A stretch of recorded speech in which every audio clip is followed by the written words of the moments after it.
It's been a bit of an odd one with my vehicle, and this sort of can happen, I suppose, to any other common rail diesel motor out there, not just the ZD30 engine. It can happen to probably any of them. So there's maybe going to be someone out there that's been scratching their head for the last few days or a few weeks trying to work out why their car does what it does, and hopefully tonight this might help someone out and getting theirs solved and getting it fixed, because it's been a frustrating few weeks with mine. So what ended up happening with mine, I was just driving to work there one morning, and I'm just cruising down the highway at sort of 80, 90k an hour, just doing what I do, going to work. And it's the first time this has ever done it. And all of a sudden, it just completely lost power. It was just like I reached down and turned the key off at 80, 90k an hour.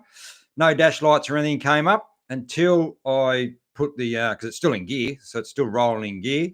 And then as soon as I engaged the clutch to pull over so I can roll a bit further to get off the road somewhere safely, that's when all the dash lights came up. But, no engine check light or anything come up, nothing at all like that.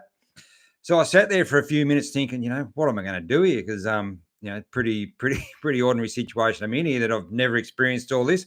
And I started to think that, maybe it might have been a fuel issue. It didn't quite seem sort of electrical, but no shuddering and anything. It was as smooth as a daisy when it just shut off. So I sat on the side of the road thinking what we're going to do. And then all of a sudden I thought, I've been here for a few minutes. We'll just give the key a go and we'll see what happens. So I did. So I turned the key and bang, started perfectly like it does every other time. I thought, far out, that's weird. So I ended up driving it back home, and then had a chat with Matt, my mechanic down there at Gippy Auto down at Pakenham, and had a chat to him a bit about it. And then and we sort of went over a few things as to what's possibly going on here. So a few days later, I had to get the vehicle down to him so he could sort of check it out. And he had it down there, and look, we replaced the fuel pump on it. That's already been done, so that didn't need doing. There's no issues with the fuel pump. That had been done a little while ago. But while it was there, I said, look, let's at least do a fuel filter. Fuel filter hasn't been changed for quite some time. So we put a new fuel filter in as well. Now, when you're trying to explain this thing to someone, it's really, really hard, because it could be endless. Things could be going on. It could be electrical bug. It could be, electrical gremlin. It could be fuel. It could be anything. And when you're trying to explain to someone what goes on, where do you start? So that's where it really got pretty awkward there for a while. So we at least did a fuel filter change. I drove it away, took it away, and it was fine again for a few days. And then all of a sudden, bang, it did it again. Just complete shutdown, like I explained before. No dash lights, nothing, till I put the foot on the clutch and rolled to the side of the road. And then that's when all the dash lights came up. Turned the key, bang, started straight away. No worries at all, drive away. So I thought, right, we've got to look into this a bit further. So I ended up taking it back down to Matt again, and I left it with him. And hopefully he had it for sort of about 4 or 5 days. And then I was hoping over that time he was going to be able to drive it, and it was going to happen to him. So after 2 or 3 days, he'd been driving it everywhere, drove to and from work. He went, did some things and run some errands with it. He was driving it everywhere, every day, and it didn't do it. I thought, oh my God, it's going to be one of these things, that it's only going to happen when I'm driving it. But lucky enough, one of the days he was driving it, and he had his scanning little device there hooked into the ECU, and it spat out this information about fuel pressure. So that was pretty interesting little feedback there. But the other thing too was, just as all this is going on, this post turned up on social media, right? And this guy here's gone, hi, I have a 2013 GU Wagon Auto. It keeps turning off when I'm driving. Any ideas? And that's the post there. That's exactly what he asked. And how much coincidence was that? So I had a bit of a read through that and some of the replies. And people were talking about fuel issues and fuel pressure release valves and all this sort of stuff. So I ended up taking this back to Matt, and it was just at the same time when he got that readout through his scanner that it was a fuel pressure issue came up with his on his scanner. So we thought, well, we better maybe look into this a bit further. So this is what we ended up. This is what the problem was, and this thing brought my vehicle to its knees. This little gadget here. this little gadget here, pressure release valve. Now this somehow screws into the end of the fuel rail system on my common rail diesel. Now I'm not going to go into the technical side about how this thing works, because Matt did try to explain to me what this thing actually does, but hey, bit over my pay grade and went straight over my head. But yeah, this was the problem. And I don't know whether you guys can probably see in there, but there's supposed to be a hole in the end of that. That's supposed to be a hole right through there where the fuel's apparently supposed to go through that, but it's totally and 100% well and truly blocked off. And this little gadget here, this is what caused all my problems. So we ordered a new one of these, screw it in, and it just screws in the end of the rail there somehow. And yeah, we put one of these in it, and fair dinkum, it is like driving a new beast. It's a whole new lease of life. The power increase is phenomenal. I also had a turbo boost pressure sort of issue going on there at sort of 80, 90k an hour, where, you know, you'd be putting the foot down and maybe overtaking a car or going up a hill, and you sort of get to that sort of 18, 19 psi in boost, and it would just drop off too, and then no power. But you know, it wouldn't stop, it wouldn't stall, it would still keep running until it, you know, dropped down to about 13, 14 psi, build back up, get to 18, 19 and drop back off again. Well, that's all gone as well. So this little gadget here, changing that, has fixed that problem as well. So yeah, amazing little gadget, the fuel pressure release valve. That's what caused all the problem. And yeah, it's amazing. So now my patrol, it'll hold, because it was tuned to 21, 22 psi.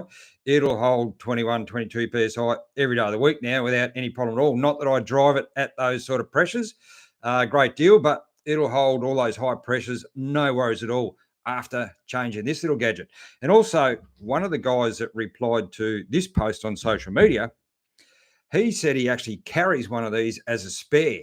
You know, a bit like he said, like carrying the spare idler pulley, because they're a bit of a fault too with the, especially in the GU. Not sure about other vehicles, but he carries a spare one of these. So that was really quite interesting. So that's when I thought, when he said he carries a spare one of these along with his idler pulley and belt, because, you know, they fail a bit, I thought I better look into this a bit further.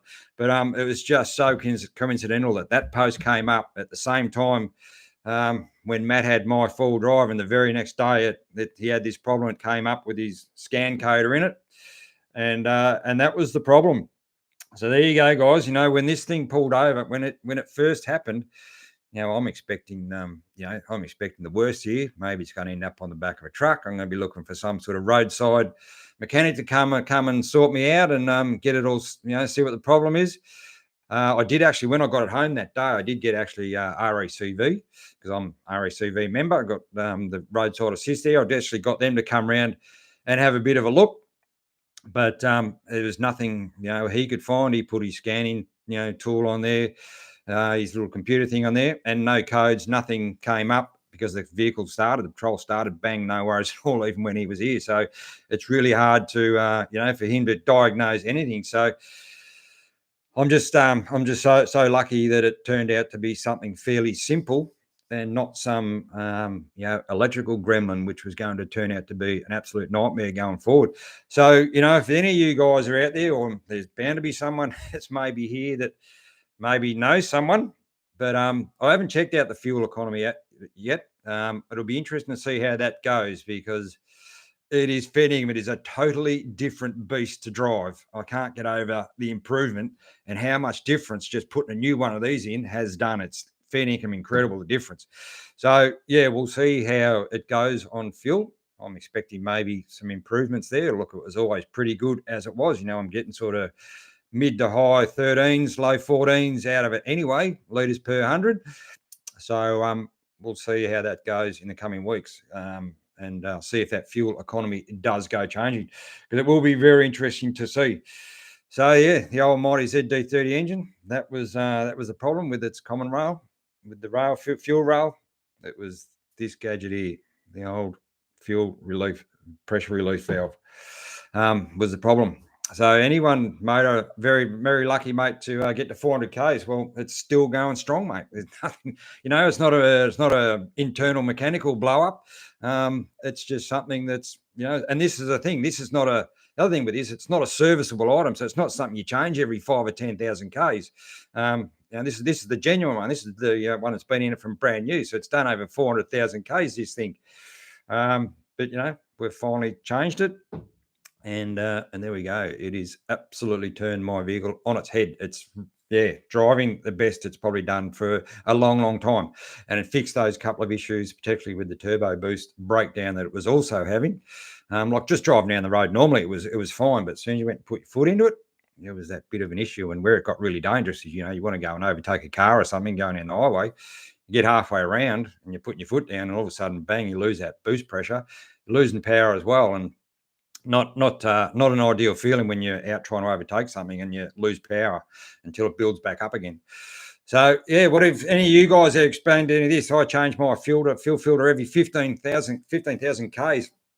Well, look, that was one thing I did ask Matt, because I don't know, maybe the fuel filter is one of these things that might get forgotten a little bit about, because like I've been through all my oil filters and air filters. I've changed how often I change those, but I've got to really admit my fuel filter's been, neglected and sort of forgotten about a little bit. And I need to get around to changing that a lot more, probably every couple of services. I think he said Nissan recommend they get changed every 20 or 30,000 Ks or something. But, I think I have to look at changing them a little bit more frequently than that. Glad to hear you figured it out. Yeah, so am I there, mate. Because, it could have been worse. If it had been an electrical gremlin, feeding, and where do you start with trying to sort out anything electrical, little issue that's going on the bonnet? You pop the bonnet on these things and there's just electrical wires and computers and all sorts of stuff going anywhere. So where do your fair income start? So I did get really lucky. And so Brad, when the motor ever dies, would you upgrade or rebuild it? Very good question. Looking at all sorts of options there, but look, if it was provided it wasn't terminal with the motor, I'd just rebuild it, which I have sort of talked with Matt a little bit about this, even at this stage right now, because the top end in my petroleum on the ZD30, it's pretty much all nearly new from when the head was done a few years ago. So it's only the bottom end from the top of the pistons down to to the sump, the crank, and that sort of stuff that hasn't been ever looked at, never been opened up, never been touched. So I did ask him that question. Is this something that you might sort of look at doing now? It's ticked over 400 odd thousand. Would you maybe look at giving it a birthday? And he said, look, not really, unless it's needed. It's not using oil, it's not blowing smoke. So if it ain't broken, don't fix it. So we're just going to keep driving it at this stage. And what would you have done if this happened in the high country? Very good question. Well, especially if I couldn't start it, I'd be looking for that RACV roadside assist. I've got the full total care cover. So, I've only got to somehow get it to a main road or out to where they can come and get it, and then I'd get it taken away. But, I'd deal with that. But lucky enough, it did start again. So I was going to be able to drive it regardless on where I was. Even if I was out in the high country, I was still going to be able to drive it somewhere. This little gadget, you wouldn't think something so small could create so much of a drama. Well, it was a flaming headache for a couple of weeks, this little gadget here. But it's all sorted out now. Good on you guys. Thanks very much for coming in there tonight.